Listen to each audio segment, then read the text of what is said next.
All right, hello everyone. Mr. Sunshine Royce Mechanic Eddie coming back to you live with this brake accumulator here. And as you can see, we got it all polished up. We have the brand new diaphragm, we have the brand new valve, we have the spring, the retainer, we have the C-clip, along with the O-rings that are going to go into this unit.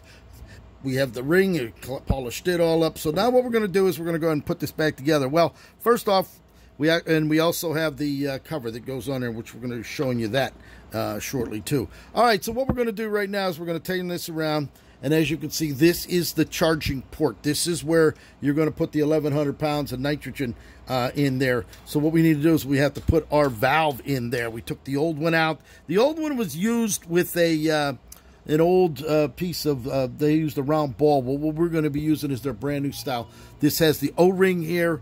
The short end here, the long end here. This is actually the valve right here. So what we're going to do is make sure that it goes in O-ring down into there. As a matter of fact, I can see one little piece of debris down there. And yeah, it's out. There it is. Just one little thing. We want to make sure all of that's cleaned out down there, so we're going to get a nice, real good seal. As a matter of fact, what I'm going to do, it's clean down in there. I'm going to hit it with a little bit of brake cleaner. Just as such, just to keep that clean, just like that. There it is, it's spotless down in there. As you can see, we'll wipe off the residue because we don't want that to damage the O-ring that's in there. Okay, so what we're going to do now is we're going to take our valve, we're going to stick it down in there, it drops in there just like that. We will go ahead and put our spring. This is the spring that holds it. This is the retainer that holds it down. And we'll set that, goes right on there, and then it fits right down into that hole, which it's a little tight right now. Let me get this out of here just a second. I'm going to get let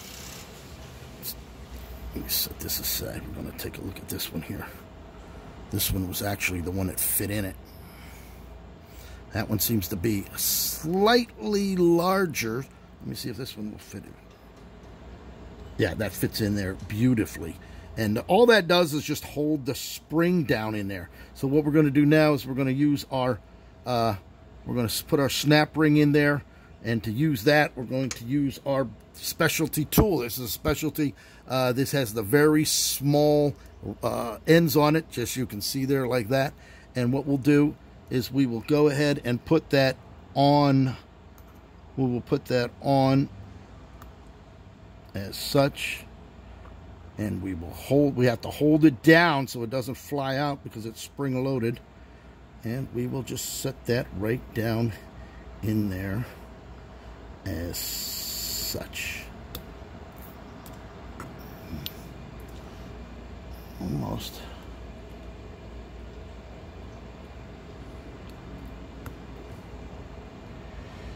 And once it's held in like that, we get a little probe.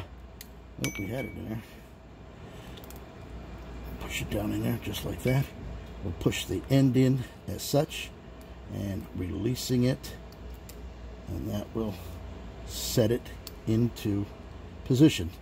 And there it is. It's setting down inside that groove. You can see it right there. So we have that in, and we'll just make sure that that is down in there, because we want that seated properly. We don't want that popping out in any way, shape, or form. And there it is. Okay, so there we go. We got that in place. Now it's time to put the diaphragm. I'm going to make sure that that's in there. I don't want that popping out. There, it's snapped in now. There it is. It's snapped in. We want to make sure that that's snapped in there, right down into the groove. It's a small little groove. There it is. It's in there perfectly now. Make sure we don't want that thing flying out. There it is. Okay, so now we have the charging port. There it is, the valve that goes in there. After it's charged, we have a ball bearing, a little a nylon ball. It's a plastic ball we stick in there, and once you screw this down onto it, it crushes it in there as a secondary. It'll be a secondary seal so that it'll be locked down on both sides. All right, so we have that done. Now what we're going to do is we're going to take the other part here. This is the top part of the valve, and we're going to go ahead and we're going to stick this in there as such. It's going to fit in there real nice, okay? It's a perfect fit, as you can see. This is the diaphragm. This is what's going to hold the 1100 psi of nitrogen up against this. Once this sphere's on here, the sphere goes on here, the charging port sits this way, and then the pressure will push it up. It'll push this diaphragm up into the other side, so that when the fluid from the brake valve releases down in there, the pressure from that will work against the 1100 psi of this, and that's what will give you your braking system and your suspension in that car. So we have that in there. You got to make sure that's in there nice and tight. You don't want to use any type of WD-40 or anything like that, because you don't want it to eat the rubber, because this is only brake fluid RR363. We will then go ahead and we'll put the top cover. You can see I cleaned the top cover up real nice. That's all done. The valve is there. And what we'll do is we will begin. We're going to take care of these. You want to put your ends back on. I have special ends to go on there to protect those. And then we're going to go ahead and we're going to screw the accumulator back on, just as such, like this. But we don't want to tighten it down. We don't want to tighten it down because we have to put it back in.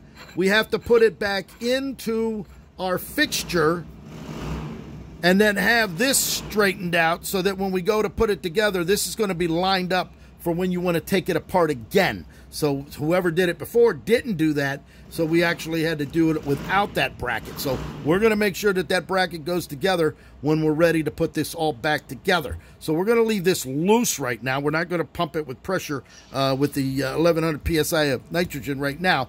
But what we will do is we'll go ahead and we'll put the O-ring back in here. This is the little O-ring that fits in there. Okay, that'll stay there as such. Well, you know what? We're going to leave that out right now. Until we're ready to actually put it back together, we won't put that on. This O-ring is actually going to go inside here. That's the O-ring that fits inside there to seal it down once it goes on. We're going to go ahead and this is the O-ring that goes here. We'll put that on right before we're ready to put the valve back on. So there it is. We went ahead and rebuilt this. We'll put these parts here. This is ready to go. We'll put this back together and charge it up after we're ready. We're going to start on the brake valve. We're going to start taking this apart now and get this thing ready to go too. We'll get that cleaned up, polish it up a little bit so that we'll have a nice, beautiful ring here. There it is. There's your accumulator. Everything looks beautiful. We're ready to go. So I hope you enjoyed that. Pick up any questions. If you have a Rolls-Royce Silver Shadow, Silver Wraith that has this type of accumulator, don't hesitate. Give me a call, 561-693-8636. We're coming to you live in sunny South Florida.